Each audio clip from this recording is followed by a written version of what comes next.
ఎవరు? భాయ్ సాబ్ యూట్యూబ్లో మాట్లాడింది మీరేనా? దేని గురించి? యూట్యూబ్లో యేసు ప్రభువుని గురించి చెడ్డగా మాట్లాడింది మీరేనా అంటున్నా. నేనే. దేని ఏ అంశం మీద? అవును నేనే. అట్లా మాట్లాడచ్చా ఒక దేవుని? అంటే చాలా మాట్లాడారు, మీకు ఏం అభ్యంతరం ఉందో చెప్పండి. నిజమే, కానీ ఇప్పుడు దేవుణ్ణి తెలుసుకోవాలని అంటే తెలుసుకోలేకపోతే నీకు ఇష్టం లేదు అందబెట్టాలని అంత చెడ్డగా మాట్లాడచ్చా? అంటే మా ఇంటికి వచ్చి మరి పుస్తకాలు ఇచ్చి మా దేవుడిని మీరు నమ్ముకోండి, మా దేవుడు మీకు అదేండి మీరు అడిగారు నన్ను ప్రశ్న సమాధానం చెప్పండి, టైం ఇవ్వాలి కదా నాకు. అవునవునవును.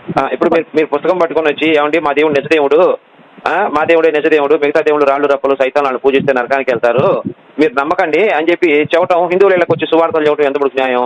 మీ దేవుడు అయితే మీ ఇంట్లో పెట్టుకొని మీరు పూజించుకోండి, ఎవరికి అభ్యంతరం లేదు. తర్వాత హిందువులు మతం మార్చి వాళ్ళు ముండమోపులుగా తయారు చేసి బొట్లు తీపిచ్చి మెట్టలు తీపిచ్చి తాళి తీపిచ్చి వాళ్ళ పైన మొహాన గొడవ తీపిచ్చి ముండమోపులాగా తయారు చేస్తున్నారు హిందువుల స్త్రీల్ని. ఇది ఎంత దారుణం అండి ఇది? ఎవరు చేస్తుండ్రండి? పాస్టర్లు. పాస్టర్లు ఎందుకు చేస్తారు? మరి ఇప్పుడు హిందూ క్రిస్టియన్ మతం తీసుకుంటే బొట్టు పెట్టుకోకూడదని చెప్పారా లేదా?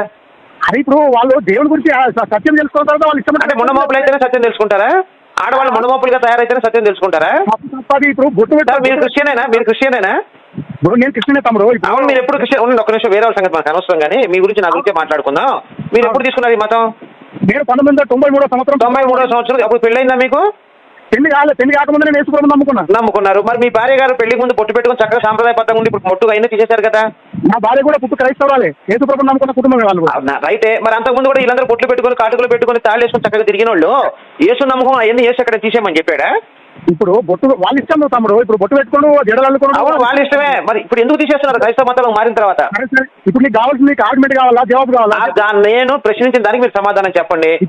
బైబిల్ నమ్ముకుంటే ముండమోపులుగా ఎందుకు తయారు చేస్తున్నారు? ఇది నా ప్రశ్న.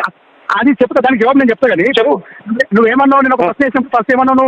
మా ఇంటికి వచ్చి పుస్తకాలు ఇచ్చిండు మమ్మల్ని దేవుళ్ళు. మమ్మల్ని కాదండి, ఏమంటే ఇక్కడ మమ్మల్ని అంటే నన్నని కాదు, నాతో పాటు అందరినీ హిందువులందరూ ఇలా వచ్చి వార్తలు చెప్తున్నారు.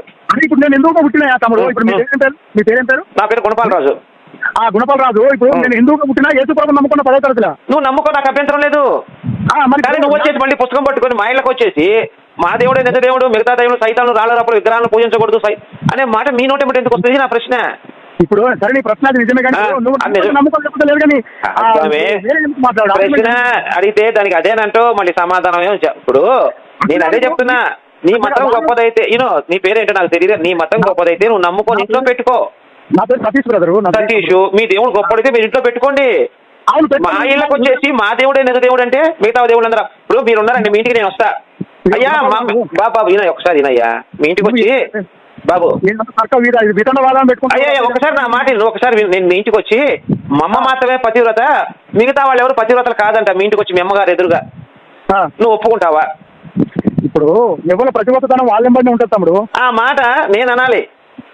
నేను మీ ఇంటికి వచ్చి మా అమ్మ ఒకతే మంచిది, మా అమ్మే పతివ్రత, మిగతా వాళ్ళు కారు అంట.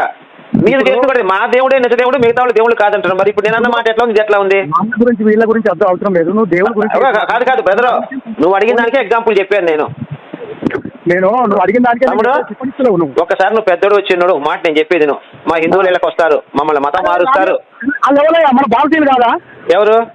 ఇప్పుడు మీ ఇంటికి వచ్చిన వాళ్ళు చెప్పిన వాళ్ళు భారతీయులు కాదా? వాళ్ళు కాదు, పాకిస్తాన్ నుండి వచ్చిన రాదు. క్రైస్తవులు అందరూ ఇండియా వాళ్ళు కాదు, నా దృష్టిలో వాళ్ళు ఇజ్రాయిల్ కింద లెక్క. అది తప్పు. ఎందుకు? నువ్వేం చదువుకున్నావు అసలు?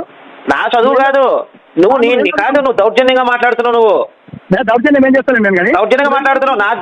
నా దేవుడే నిజ దేవుడు, మిగతా వాళ్ళు దేవుడు కాదంటే మా కడుపు పండదా? వాళ్ళు ఇజ్రాయిలీలు అని చెప్పి అంటే నువ్వేం చదువుకున్నావు? ఒక మాట చెప్తే దానికి అర్థం. నేను 1వ తరగతి అట్టుపళ్ళు అమ్ముకుంటూ ఉంటాను రోడ్డు మీద. 1వ తరగతి అర్థం అనుకుంటాను. ఇంత ఎందుకు ఆర్గ్యుమెంట్? నీకు తల్లే రాదు విషయం. బైబిల్ ఉన్నాయా? నేను అడిగేది ఒకటే, మా ఇళ్ళకి వచ్చి పుస్తకం ఎందుకు ఇస్తున్నారు? మీ ఇళ్ళకి వచ్చి పుస్తకం ఇస్తే నువ్వు తీసుకుని అమ్మా అని చెప్పి అదే నేను మొన్న ఒక ఇంటికి వెళ్ళి ఒక ఆంటీ నచ్చింది, నాకు చేయబట్టుకున్నాను. నీకు ఇష్టమైతారా లేకపోతే లేదని అంటే ఊరుకుంటుందా? ఊరుకుంటారా? మరి అదే మరి ఇప్పుడు నా ఇంటికి వచ్చిన పుస్తకం నీ పుస్తకం నీ గొప్పది నీతో పెట్టి నమ్ముకోవే, మాకేవటం ఎందుకు నేను చెప్పేది అది. అట్లాగా తమ్ముడు గొడవ పెట్టుకోవడం చేయలేదు. నేను అయ్యా నువ్వు నా సోదరులు అంటే నీతో గొడవ పడి నా వాయిస్ అలా ఉంటుంది, బేస్ ఎక్కువ ఉంటుంది నా వాయిస్కి.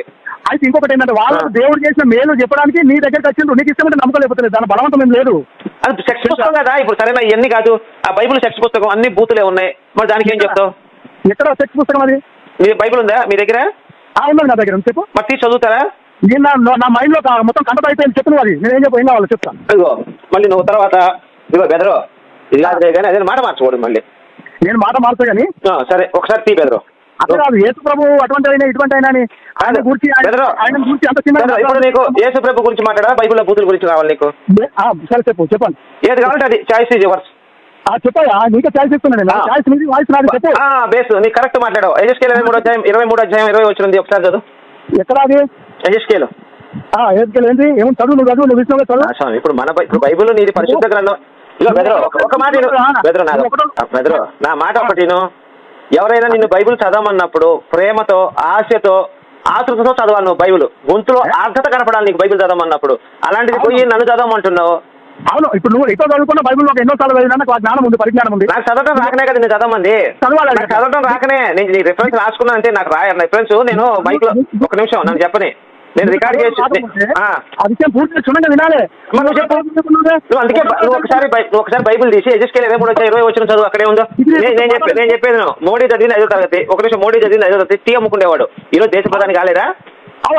మరి బాబు ఇప్పుడు జ్ఞానంతో సంబంధం లేదు, జ్ఞానం ఎవరికైనా ఉంటది, అర్థమైందా? ఇప్పుడు తీసి ట్రాఫిక్ పక్క వెళ్ళిపోద్ది మంది. మనం పర్సనల్ గా బాబు కాదు మన నీకు బైబుల్లో ఉన్న బూతు వచ్చిన కాదు, బైబుల్లో ఉన్న బూతు వచ్చిన కావాలా, నాకు ఆర్గ్యుమెంట్ కావాలా?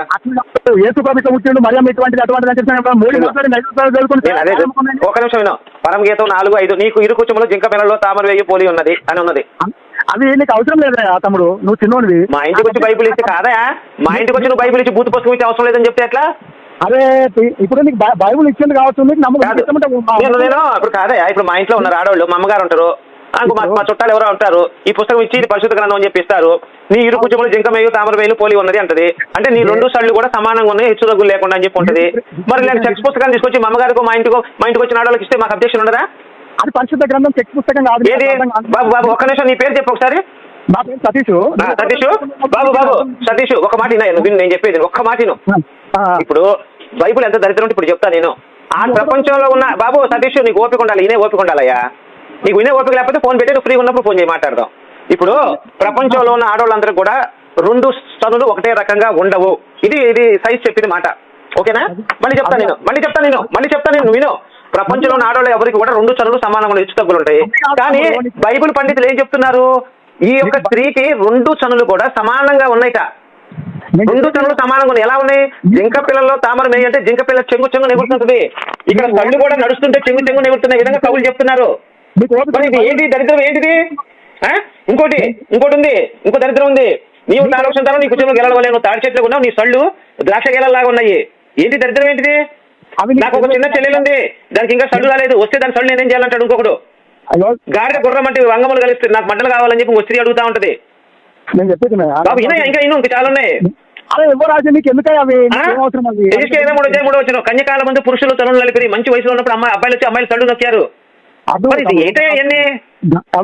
ఇక్కడ లోతు తన 2 కుమార్తెలు గర్భవతులు చేసిది. ఒక తండ్రి వచ్చేసి 2 కుమార్తెలు కడుపు చేశాడు. ఎంత దరిద్రం ఇది? నా ఇంటికి వచ్చి ఈ దరిద్రాన్ని ఇస్తాను, నేను ఎలా ఒప్పుకుంటాను? యూదా తామర మామా కోటలు సెక్స్ చేసుకుని అదే వంశాలు వేసి పుట్టాడు. యూదా వచ్చి అడుగుతాడు, ఏమే నాతో ఒక షాట్కి వస్తావా అంటాడు. అదంటే తామర అంటే నువ్వేమి నీ దగ్గర షాట్కి వస్తే నువ్వు నాకు డబ్బులు ఇస్తావు అంటది. నువ్వు షాట్కి వస్తే నేను గొర్రెపొత్తు ఖచ్చితంగా వెళ్తున్నాను, నువ్వు నీకు తర్వాత నేను గొర్రెపొత్తు ఖచ్చితంగా నీకు డబ్బులు ఇస్తానంటాడు. అది పోయి యువతతో పడుకొని కడుపు చేయించుకుంటుంది. అదే వంశాలు వేసి పుట్టాడు, మామా కోటలు సెక్స్ చేసుకుని వంశాలు వేసి పుట్టాడు. ఏంటి దరిద్రం అంటే? మాకెందుకు ఈ మహిళకు వచ్చి ఇవ్వడం? ఈ దరిద్రం అంత పిచ్చోడు కదా. నీ గ్రంథాన్ని నువ్వు పెట్టుకోవా? ఇదంతా ఏం దరిద్రం? లోతు తండ్రి ఏమన్నా కూతురు కడుపు చేయటం, మామ ఏమన్నా కోడల కడుపు చేయటం, అన్న ఏమన్నా అన్న చెల్లెలు పెళ్లి చేసుకోవటం. ఏంటిది?